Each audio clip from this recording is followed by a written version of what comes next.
ঈশ্বৰ মহিমা মননে প্ৰহাৰে কুকুম কৃষ্ণ এতিয়া নৰনাৰায়ণ হ'ল ঈশ্বৰ অৱতাৰী পুৰুষ। এওঁলোকে নাজানি কামদেৱে মদন মানে কামদেৱে বাণ মাৰি আছে। এতিয়া তেওঁলোকে ঈশ্বৰ বুজি নাপায় বাণ মাৰিছে নহয়নে? এইখিনিতে চাওক, আপোনালোকৰ চৰণ সেৱা কৰিব বিচাৰিছোঁ, অপৰাধ নধৰিব। আমি বাৰু ভগৱান শ্ৰীকৃষ্ণক কেতিয়াবা দেখিছোঁনে? দেখা পাইছোঁনে নাই? নাই কৃষ্ণ। কিন্তু কোনে কৈছিল বাৰু? আমি ফাঁকি মাৰি দিলোঁ, নাই দেখা বুলি কৈ দিলোঁ। কিয় ৰাসত যত গোপী তত কৃষ্ণ দেখা নাই নেকি? কৃষ্ণ কিয় দেখিলোঁ? প্ৰসাদযোৰ পিন্ধাৰ কাৰণে, হয়নে? বাকীখিনি গোপী প্ৰসাদ কিনিছিল কৃষ্ণৰ, সেইকেইজন কৃষ্ণ বুলি আমি ধৰি ল'লোঁ। আমি কেইজন কৃষ্ণক আকাৰত আনিব পাৰিছোঁনে নাই? যদি আনিছোঁ, সেইজনে কৃষ্ণৰ লগত গোপীসকলে যেনেকৈ প্ৰেমৰ আনন্দ ৰাস কেলি কৰিলে, আপোনাসৱে আমি সমস্তই ৰাস কেলি কৰি আছোঁ। কিন্তু কৃষ্ণক দেখাই নাই, কেনেকৈ কৰিম নহয়নে? তাৰে একতল আমাৰ বাখ্যাচাৰ্য গুৰুৱে কৈ গৈছে। গতিকে আমি সেইখন গাই পেলাই কৈ দিছোঁ শুনক। চৰণ কমলজন নৱপদ্ম কুশ, যাক দেখি ভকত পৰম সন্তোষ। প্ৰসন্ন বদন জলে অলকা তিলক, বসুদেৱে দেখিলন্ত অদ্ভুত বালক। বসুদেৱ আচৰিত হ'ল, মোৰ ঘৰত কেনেকুৱা সন্তান জন্ম হ'ল। তেতিয়া তেওঁলোকে ধ্যান কৰিলে, বুজি পালে কোন আহিছিল তেওঁলোকৰ গৃহলৈ। অপৰি দুয়ো প্ৰাণী প্ৰাচে কৰিল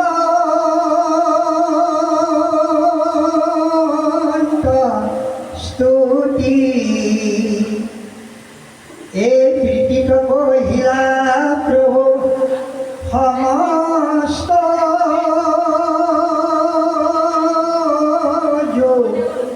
গতি। এ ভয়াজি কৰোতে দৈতে প্ৰভু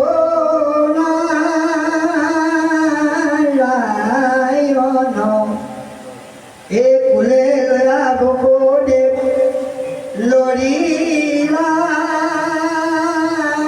দেখন। চতুৰ্ভুজ ৰূপত বসুদেৱক গৃহত কংসৰ কাৰাগাৰত তেওঁ অৱতাৰ ধাৰণ কৰিলে। স্তুতি কৰোঁতে কৈ দিলে, কিয় এইটো ৰূপত আহিলোঁ? তোমালোকে মোক বিচাৰিছিলা। পূৰ্বত তোমালোক আমুক আছিলা, পুতপা পিৰিঞ্চি আছিলা। তাৰপিছত কশ্যপ অদিতি হ'লা। তৃতীয় জন্মত তোমালোকৰ বাক্যটো ৰাখি নিজৰ অংশে অৱতাৰ হ'ল। বহলকৈ কোৱা নাই বাৰু। যেতিয়া শিশু হৈ গ'ল, তেতিয়া চতুৰ্ভুজযুক্ত আছেনে? নাই। আপোনালোকৰ ভোজ কেইভাগ? ভোজ মানে বাহু, বাহু মানে কৰ, কৰ মানে হাত। দুখন হাত হয়নে নহয়? হয়। যদি অন্তৰত অনুকূল বায়ুৰূপে পৰমাত্মা শ্ৰীকৃষ্ণ নাৰায়ণ আছে, যে আপোনালোক আমাৰ কাৰণে কৃষ্ণ হয়নে নহয়? যে সদায় দেখি আছোঁনে নাই? সেৱা পূজা কৰিছোঁনে নাই? আমি তাকেই চিনি পোৱা নাই। সেইকাৰণে নিৰাকাৰ ব্ৰহ্মক যুগ যুগান্ত বিচাৰি যাওক, কেতিয়াও নাপায়। যদি এইসকলক ঈশ্বৰ মূৰ্তি ধ্যান কৰিব নোৱাৰে, কোনো শাস্ত্ৰ কৰিলেও ঈশ্বৰক নাপায়, বা তীৰ্থ কৰিলেও নাপায়, বা বৈকুণ্ঠলৈ গৈ থাকিলেও তেতিয়াও ঈশ্বৰক নাপায়। এইকাৰণে আমাক গুৰু দুজনে এই আহিয়ে দিছে। আমাক সেৱাটো আমাৰ কি দিছিলে? আমাৰ স্বধৰ্ম এটা দিলে। কি বুলি দিছে? নিজা নিজা ধৰ্ম। আমাৰ স্বধৰ্মটো এই সমস্ত কি জানে? ঈশ্বৰিক সেৱা, মানৱ সেৱা। আমি যে এইখিনি সেৱা ধৰিছোঁ আসনলৈ চাই ধৰিছোঁ, হয়নে? কিন্তু আমি আপোনালোকক ধ্যান কৰা নাই। আসনলৈ ধ্যান কৰি আসনত যিটো ৰূপ দেখিলোঁ চতুৰ্ভুজ, সেই ৰূপেৰে সমস্তকে যদি হিয়াত লৈ সেৱা ধৰিছোঁ, স্বধৰ্ম পালন হৈছে, ঈশ্বৰিক সেৱা, মানৱ সেৱা হৈছে। যদি এইটো হোৱা নাই, তেতিয়াহ'লে যিমান কওক যিমানেই নাগাওক, তেতিয়াও ভকতি সিদ্ধ আমাৰ কোনো জনমতেই নহ'ব। কৃষ্ণ।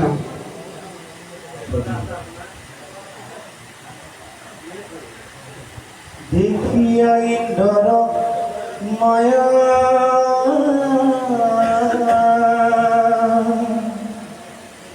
মহাঋষি নাৰায়ণে নকৰিলা কটাক্ষ চিত আখিলন্ত ধৈৰ্য ধৰি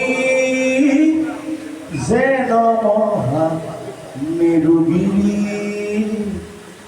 তপতনি বীৰ কৰি চিত্ৰ পৰমখ ভয়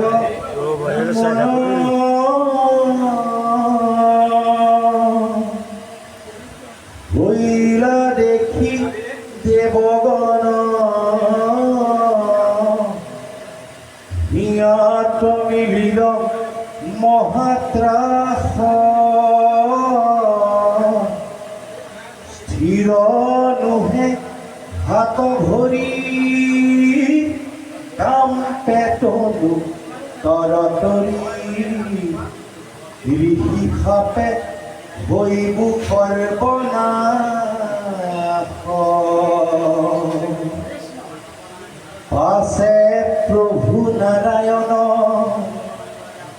দেখন্ত দেৱতাগণ মৰৈ যেন ভয়তে সমূলি দয়ায় লগাইলা মাত নিষেধন্ত তুলি হাত নকৰা নকৰা ভয় বুলি এৰা মদন মাৰুত হেৰা শুনা হবে অকেশ্বৰ কৰিও আমাৰ অনুকূল স্বৰ্গহন্তে আইলা সাজি হুয়ুক অতিথি আজি আশ্ৰমৰ গুঞ্জা ফল মূল। কৃষ্ণ। সৎ চিত আনন্দ সচিদানন্দ পৰম নিগুণ ব্ৰহ্ম কৃষ্ণ। এই ঈশ্বৰ কৃষ্ণৰ মহালীলা কৈছে, তোমালোক স্বৰ্গৰ পৰা ধুনীয়াকৈ সাজি পাৰি আহিলা, গতিকে তোমালোকে আমাৰ অতিথি, ভয় নকৰিবা। কিয় ভয় খাইছা? আশ্ৰমৰ ফল মূল তোমালোকে গ্ৰহণ কৰা। সৎজনৰ সৎ বাক্য, অসৎজনৰ অসৎ বাক্য, যাৰ তপ ভংগ কৰিবলৈ তেওঁলোক আহিছিল, সেইজনে কিমান অমৃত বাণীয়ে তেওঁলোকক সম্বোধন কৰিছে দেখিছেনে? আমি কৰিমনে বাৰু? মোৰে অন্যায় কৰিবলৈ আহিছ, ভয় খাই আকৌ এতিয়া চিন্তা কৰিছ, আগতে চিন্তা নকৰিলি, তহঁতক খাপ দিম, নিশ্চয় কম। গতিকে এই সৎজনৰ সৎ বাক্যৰ পৰা হৈছে, আহাৰৰ পৰা। হে গুৰুসকল, আই মাতৃ সমস্ত, আমি সৰ্বপ্ৰথমে জ্ঞান ধৰ্মক আহাৰটো সদায় শুদ্ধ কৰি ল'ব পাৰিব লাগিব। এতিয়া আহাৰ আমি দেখাত শুদ্ধ কৰিছোঁ, কৰ্মত বিশুদ্ধ হৈ আছে আমাৰ যিটো আমি আহাৰ লৈছোঁ অন্ন, বেয়া নাপাব। অন্ন তৈয়াৰ হ'ব লাগে 3 উঠানত, অন্ন এতিয়া তৈয়াৰ হৈ আছে 4 উঠানত। অন্ন তৈয়াৰ কৰিলে ভূমি স্পৰ্শ হ'ব লাগে, অন্ন তৈয়াৰ হৈছে টেবুলৰ ওপৰত। সেই অন্ন খাই 7টি বাক্য আমি কৰিব নোৱাৰিম, আপোনালোকক কোৱা নাই, আপোনালোকে পাৰিব। গতিকে অন্নতেই আমাৰ শুদ্ধ হ'ব লাগিব। যদি শুদ্ধ অন্ন গ্ৰহণ কৰা হয়, সেইজনে কেতিয়াও কাকো বেয়া কথা নকয়, কাকো বেয়া নবোলে। গতিকে আহাৰটো আমি সদায় আগতে শুদ্ধ কৰি ল'ব লাগিব। অন্ন অশুদ্ধ হোৱাৰ কাৰণে আমাৰ বাক্যবিলাক সদায় অশুদ্ধ হৈ আহিছে, তাকে আমাৰ প্ৰচলন হৈ গৈ আছে। চাবচোন, আমাৰ আইসকলক যদি কোৱা যায়, বোলে বাহিৰ নেকি আপুনি ইয়ালৈ, বোলে হয়, যাওঁ বোলে চাহ একাপ খাই যাওক, বোলে মই চাহ নাখাবলৈ খাই যাওঁ, গাখীৰ চাহ গাখীৰ আছে। যেতিয়া যদি সোধা যায় কি গাখীৰ, আইগৰাকীয়ে কি বুলি ক'ব বাৰু? কি গাখীৰ আছে বুলি ক'ব? গৰু গাখীৰ। গৰুৱে গাখীৰ দিয়েনে? নিদিয়ে, গায়ে দিয়ে। এতিয়া আমাৰ বাক্যবিলাক কিমান ভুল চাওক। সমাজত আমি ভুল কৰি আছোঁ। নামত নহওক, পাঠত নহওক, কিয় কৈ আছোঁ? সদায়তো ভাগৱত চাই আছোঁ, সদায় নাম গাই আছোঁ। কিয় বাক্যটো শুদ্ধ কৰিব নোৱাৰোঁ? কিয় নোৱাৰি? মোৰ জিহাত মোৰ অন্যটো শুদ্ধ হ'ব।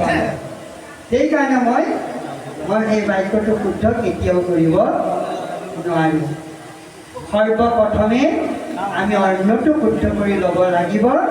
ঈশ্বৰৰ কৃপাত সকলো শুদ্ধ হৈ গৈ থাকিব। সেই কথাখিনিকে আমাক সুন্দৰভাৱে বুজাইছে। তেওঁলোকক অহিত চিন্তা কৰিবলৈ যোৱা কিজনক কি সুন্দৰভাৱে তেওঁলোকে কৈছে। কি বুলি কৈছে তেওঁলোকক? যে পাছে প্ৰভু নাৰায়ণ দেৱ দেখন্ত দেৱতাগণ মৰৈজন ভয়ত কমলি দয়ে লগাইলা মাত নিষেধন্ত তুলি মাত নকৰা ভয় বুলি। এই কিমান সুন্দৰকৈ কৈছে। আমি হ'লেতো উঠি পেলাই কিবা এটাই কৰি দিলোঁহেঁতেন। গতিকে সেই গুৰুসকল, এইবিলাক বাক্য লৈ আমি চলিবলৈ, ভকতি নিজা আনৰ নহয়। গতিকে সেই নিজা ভকতিটো নিজে ল'ব লাগিব। যিটো ভকতি কৰিলে পৰৰ লোকক গতি কৰিব পাৰে। ৰাম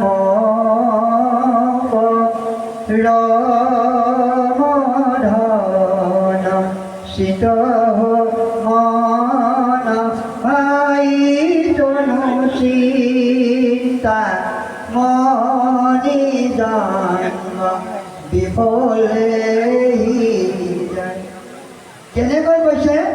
আমি সেইখিনি কৰিবলৈ হ'লে আমি কিছুমান বস্তু নাইকিয়া কৰি ল'ব লাগিব। কোনখিনি চাওকচোন। আগত গৰুৱে মৰণা নামাৰে ধান, নহয়নে? এতিয়া ট্ৰেক্টৰ দি মাৰে। ট্ৰেক্টৰে মৰণাটো মাৰি পেলাই ট্ৰেক্টৰ গুচি গ'ল সন্ধ্যা। তেতিয়ালৈকে মৰণাটো চোতালত থাকে, ধানখিনি ক'ত থাকে বাৰু?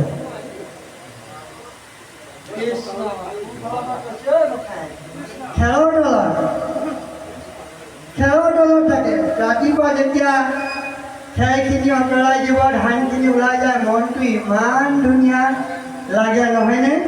গতিকে আমাৰ এই হৃদয়খনত এই খেৰ জাবৰবিলাক আমি মৰণা মাৰি নাশ কৰিলে ৰাম নামৰ গংগা নদীখন তেতিয়াহে বব।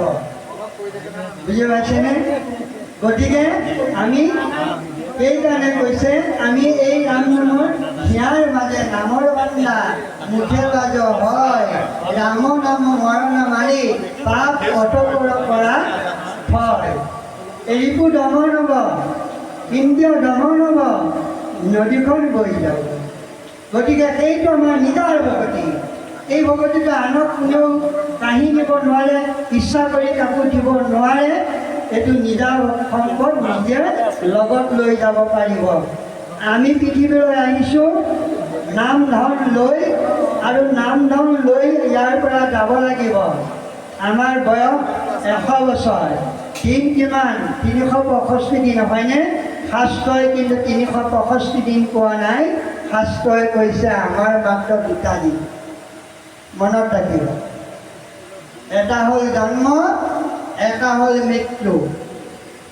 আৰু আমাৰ শৰীৰত যিমান কষ্ট পাইছোঁ, পুত্ৰ ভাৰ্যাৰ পৰা ধৰি সা সম্পত্তিৰ পৰা ধৰি বা মোৰ নিজ কৰ্মৰ ফলত যিমান কষ্ট পাইছোঁ, তাৰ ভিতৰত আমাৰ জীৱনত 2টা কষ্ট বেছি। সেইকেইটা হাত ধৰা বৰ কঠিন। এই কষ্ট 2টা কি? এটা হ'ল জন্মৰ যন্ত্ৰণা, এটা হ'ল মৃত্যুৰ যন্ত্ৰণা। ইয়াৰ পৰা তৰি যাব একমাত্ৰ হৰিনাম অধ্যয়ন কৰিব পাৰিলে। এই 2টা যন্ত্ৰণা তৰা উপায় একমাত্ৰ হৰিনাম। গতিকে এই হৰিনাম পাই যদি আমি হাতত পাই বাটত হেৰুৱাই দিওঁ, যে নৰজন্ম পোৱা সাৰ্থক হ'বনে বাৰু আমাৰ? কেতিয়াও নহ'ব।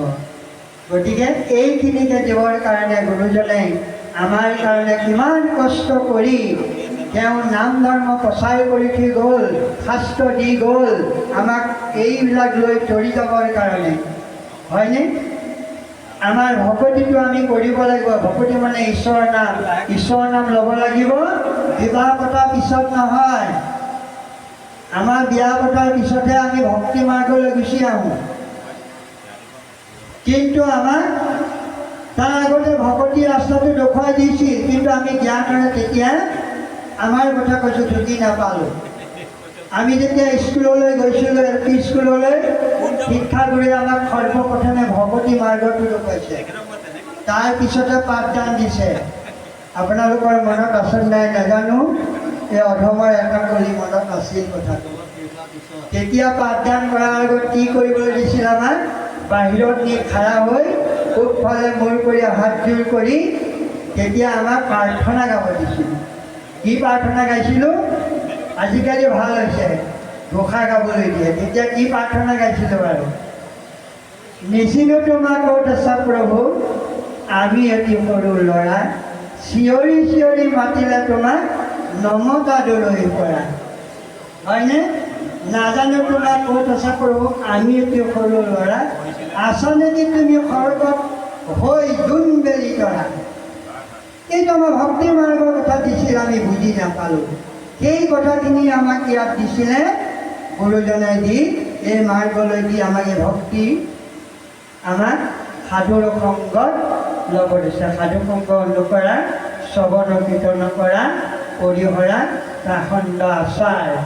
আপোনালোকৰ বাক্যবিলাক শুনোতে আমাৰ দেহৰ যিবিলাক আচাৰবিলাক বেয়া, অধৰ্ম, অনীতি, দুৰ্নীতি, এইবিলাক নাইকিয়া হৈ যাব। এইটো নাপায়, বুজি পাম। কিন্তু এতিয়া সেইখিনি কৰিবলৈ আমাৰ সময় নাই। সহজ এটা উপায় ওলাই গ'ল। দন্তীয়া নট এক আৰু আঁতৰাই দিলে এতিয়া চব পায়। কোনে কৈছে নাপায়? এইটো পায়, কৰি যাওক। কি হয় কৰিলে? আগৰ নাপায় শব্দটো বহুত মূল্য আছিল। এতিয়া পায় শব্দত গৈ সকলো নাশ হৈ গৈছোঁ আমি দিনে দিনে। তাৰ ভিতৰত পুথিৰ মাজত গুটি কোনোবা থকাৰ হেতুকে আজি আমি আহি ইয়াত একেলগে বহি কৃষ্ণৰ কথা শুনিবলৈ পাইছোঁ। তেওঁলোকৰ কৃপাতহে, আমাৰ কৃপাত নহয়। আমাৰ আজন্মৰ কিবা অকণ আছিল চাগে আপোনালোক সমস্তৰে। সেইকাৰণে কৈছে আজন্মৰ যাৰ আছে পুণ্য অসংখ্যাত, শিকিজনে পাতে কাণ কৃষ্ণৰ কথাত। আপোনালোকৰ আগৰ পুণ্য অসংখ্যাত আছিল কাৰণে একান্ত মনেৰে কৃষ্ণৰ কথা শুনিছে। আমি আপোনালোকৰ চৰণত সেৱা কৰিছোঁ। আপোনালোকক ভগৱন্তই সৰ্বদাই নিৰোগী কৰি ৰাখক, সদায় দীৰ্ঘায়ু কৰি ৰাখক। এইদৰে কৃষ্ণৰ কথা শুনিবলৈ শ্ৰদ্ধা ভক্তি অন্তৰত জ্ঞান প্ৰদীপ জ্বলাই দিয়ক। জয় কৃষ্ণ।